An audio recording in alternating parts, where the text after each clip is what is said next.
থেকে সময় অসময়ে গজব আসবে কি আসবে না? এই তো আজকেই তো হয়তো সকাল 10:38 থেকে 40 এর মধ্যে, এই সময়ের মধ্যে কি একটা ঝাঁকুনি আপনারা টের পেয়েছেন? এই ভূমিকম্প আল্লাহ তাআলা দেন কেন? এগুলো আমাদের গুনাহের কারণে দেওয়া হয়। ওমা আসাবাকুম মিন মুসিবাতিন ফাবিমা কাসাবাত আইদিকুম, যত বিপদ আপদ তোমাদের উপর আসে সবগুলো তোমাদের হাতের কামাই, তোমাদের গুনাহের কারণে এই বিপদ আপদগুলো আল্লাহ তাআলা দিয়ে থাকেন। আমার ভাইরা, এই জন্য মনে রাখতে হবে ভূমিকম্প যে হয় এগুলো আমাদের গুনাহের কারণে হয়, আমাদের গুনাহের কারণে হয়। আজ মানুষ আল্লাহকে ভুলে দুনিয়া নিয়ে ব্যস্ত, আজ মানুষ আল্লাহকে ভুলে গুনাহের মধ্যে লিপ্ত। কোন কাজ করলে আল্লাহর নাফরমানি হয় এটা চিন্তা করারও সুযোগ নাই। লম্বা হাদিসের মধ্যে এসেছে যে বান্দা যখন প্রকাশ্য অশ্লীলতার মধ্যে ছড়িয়ে পড়ে, জিনা ব্যভিচারের মধ্যে ছড়িয়ে পড়ে, গান বাজনার মধ্যে ছড়িয়ে পড়ে, সমাজে যখন প্রকাশ্যে এই অশ্লীলতা চলে, বাধা দেওয়ার কেউ নাই, তখন আল্লাহর পক্ষ থেকে গজব নাজিল হয়। খাসাফুন ওয়া মাসখুন ওয়া কাযফুন, নবীজি বলেন যে তাদের উপর ভূমিধস হয়, ভূমিকম্প হয়, তাদের চেহারা বিকৃত করার মতো এই শাস্তি তাদের উপর নেমে আসে। আমার ভাইরা, এজন্য সমাজে আজ এই যে ভূমিকম্প আমরা দেখি, এটা কেন? এই সমাজের অশ্লীলতার কারণে, প্রকাশ্য গুনার কারণ। আমরা মনে করি ওরা করতেছে করুক, আমি তো আর করতেছি না, কিন্তু বাঁচার সুযোগ নাই। আপনি যদি নিষেধ না করেন আপনার বাঁচার সুযোগ নাই। এই মহল্লায় তো মাশাআল্লাহ মনে হয় কোনো জায়গায় গান বাজনা হয় না, কি বলেন? কোনো জায়গায় জিনা ব্যভিচার হয় না, অবৈধ প্রেম সম্পর্কেও এই এলাকার যুবকরা হয়তো করে না। তাহলে কেন এই ধরনের গজব আমাদের উপর আসে? এই গজব থেকে কি আজকে কেউ কি বাকি আছে? কি বলেন? কোন মুমিন, সে আলেম হোক আর জাহেল হোক, কেউ বাকি আছে আজকে? সবাই টের পেয়েছে।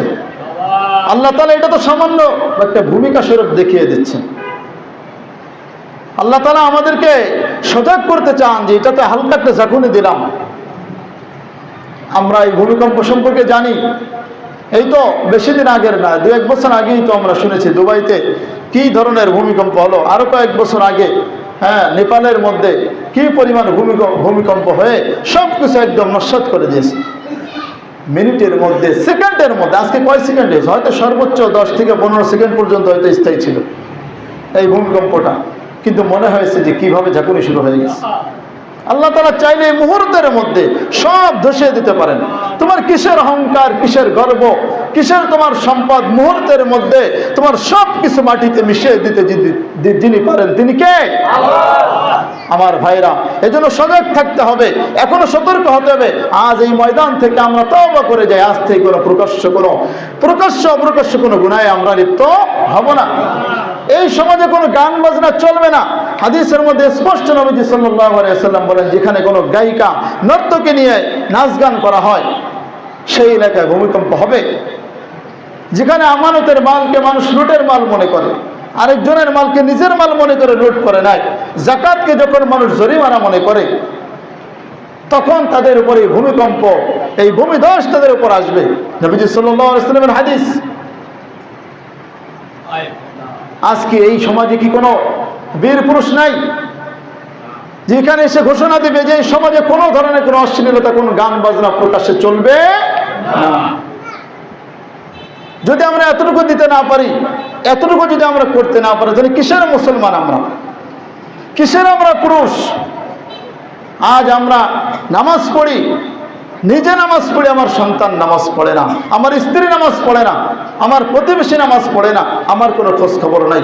আমি 5 ওয়াক্ত নামাজ পড়ি, আমার স্ত্রী পর্দায় থাকে না, আমার মেয়ে পর্দায় চলে, আমার মেয়ে অবৈধ সম্পর্কের মধ্যে থাকে, আমার ছেলে মাদক গ্রহণ করে, আমার ছেলে জিনা ব্যভিচারের মধ্যে লিপ্ত, আমার ছেলে প্রকাশ্য গান বাজনা করে মানুষকে কষ্ট দেয়, আমার খবর নাই। কি হবে? তোমার কপালে সিজদার দাগে কোনো কাজ হবে না। তুমি সিজদা দিতে দিতে যদি তোমার কপাল ফাটায় ফেলো, কাজ হবে না। এই নামাজ দিয়ে, এই ইবাদত দিয়ে জান্নাতে যাওয়া সম্ভব না। আগে তোমার পরিবার ঠিক করো, তোমার সমাজ ঠিক করো। ইসলামী শরিয়াত এটা কোনো ব্যক্তিগত নয়, বরং ব্যক্তিগত জীবন থেকে নিয়ে পারিবারিক জীবন, সামাজিক জীবন, রাষ্ট্রীয় জীবন পর্যন্ত ইসলামী শরীয়তের সকল দিক নির্দেশনা আল্লাহ তাআলা দিয়ে দিয়েছেন। আজ আমরা শরীয়তকে আলাদা করে ফেলেছি, মসজিদের মধ্যে সীমাবদ্ধ করে দিয়েছি। মসজিদের মধ্যে আমরা এই বয়ান করি, বয়ান শুনি, কিন্তু মসজিদের বাইরে গেলে ঠিকই আমার ঘরে গান বাজনা চলে, ঠিকই আমার মেয়ের বিবাহের সময় গান বাজনা চলে, আমার ছেলের বিবাহের সময় গান বাজনা চলে, প্রকাশ্যে আমরা অশ্লীলতা করি, মাদক গ্রহণ করা হয়। অথচ এর বিরুদ্ধে কোনো একজন বীর পুরুষ দেখলাম না যে তারা এটার বিরুদ্ধে ঝাঁপিয়ে পড়বে, অথবা গ্রহণযোগ্য কোনো একটা পদক্ষেপ কাউকে নিতে দেখলাম না। আমার ভাইরা, এখনো কি সময় হয়নি? আল্লাহ রাব্বুল আলামিন তো বলে দিয়েছেন, আলাম ইয়ানি লিল্লাযীনা আমানু আন তাখশা কুলুবুকুম লিযিকরিল্লাহ, যে এখনো কি তোমাদের সময় হয়নি মুমিনরা, যে তোমাদের অন্তর আল্লাহর ভয়ে আটকে উঠবে? এখনো কি তোমার গান বাজনা ছেড়ে আসার সময় হয়নি? হযরত আব্দুল্লাহ বিন মুবারক রাদিয়াল্লাহু আনহু, তার নাম কে না জানে? আলেম সমাজের মধ্যে এমন কোন আলেম নাই যার ইলম থেকে ফায়দা গ্রহণ করেননি। তিনি, তার অবস্থা ছিল তিনি 6 মাস যুদ্ধ করতেন, 6 মাস তিনি হাদিস পড়াইতেন, কিন্তু তার যে শুরুর জামানা যৌবনকালের সময় তিনি এরকম গান বাজনা মদ নিয়ে তিনি লিপ্ত থাকতেন। পিয়ানো বাজাতেন, পিয়ানো চিনি না আমরা? এই পিয়ানো বাজাইতেছেন, একদিন হঠাৎ করে আল্লাহর পক্ষ থেকে হিদায়াত এসে গেছে। এই পিয়ানোর আওয়াজ থেকে, পিয়াপুর মধ্যে থেকে আওয়াজ আসতেছে, আলাম ইয়ানি লিল্লাযীনা আমানু আন তাখশা কুলুবুকুম। এখনই কি আব্দুল্লাহ বিন মুবারক তোমার সময় হয়নি যে আল্লাহর ভয় তুমি এগুলো ছেড়ে দিবা? তিনি বলতেছেন যে আমি কেমন যে ওই আওয়াজের মধ্যে, ওই বাজনার আওয়াজের মধ্যে শুনতে পাচ্ছি যে আল্লাহ আমাকে ডাকছেন। এই আয়াত আমার স্মরণে আসলো। আব্দুল্লাহ বিন মুবারক সেখান থেকে ফিরে আসলেন, তিনি মুহাদ্দিস হলেন, মুজাহিদ হলেন। সবাইকে আব্দুল্লাহ বিন মুবারকের মতো হবে? সবাইকে কি আর নাইট ক্লাব থেকে আল্লাহ ধরে নিয়ে আসবে? আসবে না ভাইরা আমার। আমার আপনার সামনে এই যে দাওয়াতি কাজ, এই যে বয়ান যে আপনার সামনে তুলে ধরা হচ্ছে, কোরআন এবং হাদিসের কথা তুলে ধরা হচ্ছে, এগুলোই আপনার জন্য রিমাইন্ডার। আপনি কেন এগুলো থেকে এখনো বিরত থাকছেন না ভাইরা আমার? এই মসজিদ থেকে ঘোষণা করছি, আমি ঘোষণা করছি যে এই সমাজে আজ থেকে কোনো গান বাজনা অশ্লীলতা চলবে না। রাজি আছেন আপনারা?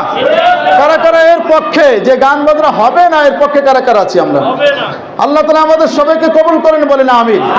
শুধু হাত জায়গায় রাখলে হবে না, বীর পুরুষতার বীর পুরুষের পরিচয় দিতে হবে। যদি এরপর থেকে এই এলাকায় কোনো গান বাজনা চলে, বুঝতে হবে যে এই এলাকায় কোনো সুপুরুষ, কোনো বীর পুরুষ নাই, সবগুলো কাপুরুষ। আল্লাহর সামনে আমাকে দেখানোর জন্য নয়, আল্লাহর সামনে আপনার বীর পুরুষতা দেখান, আপনার বাহাদুরি দেখান যে আমার সমাজে কোনো একটা জায়গায় প্রকাশ্য কোনো গান বাজনা অশ্লীলতা চলবে না। আমার ঘরের পাশে কোনো ঘরে যেন কোনো গান বাজনা না চলে, আমার পাশে কোনো প্রতিষ্ঠানে যেন কোনো গান বাজনা না চলে।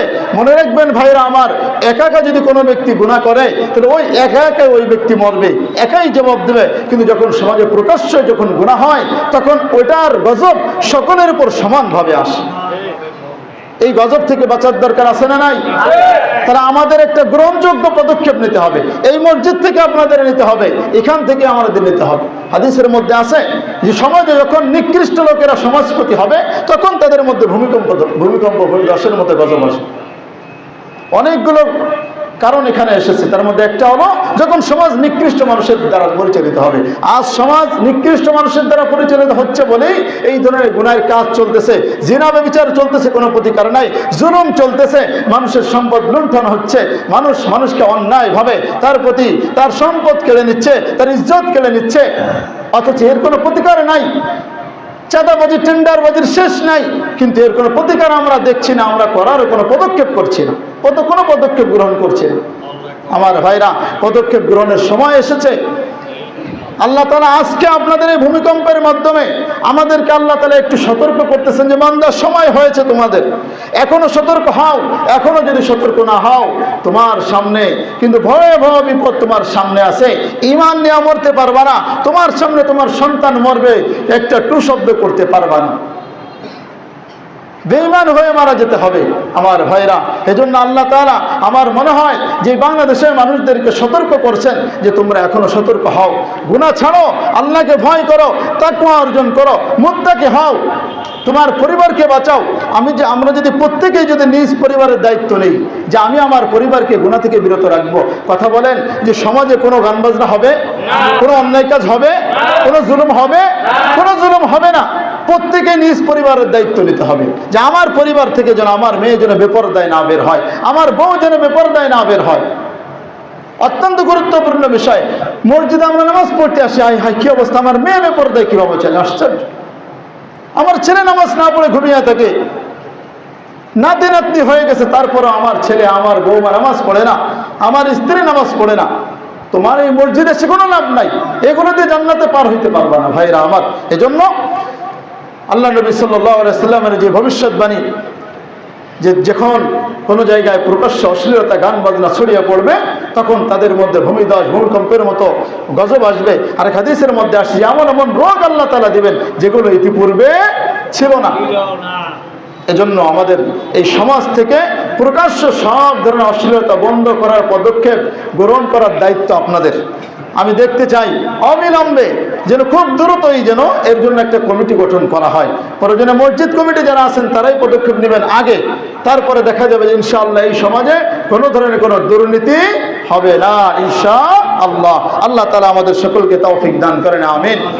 আখির দাওয়ানা আলহামদুলিল্লাহি রাব্বিল আলামিন।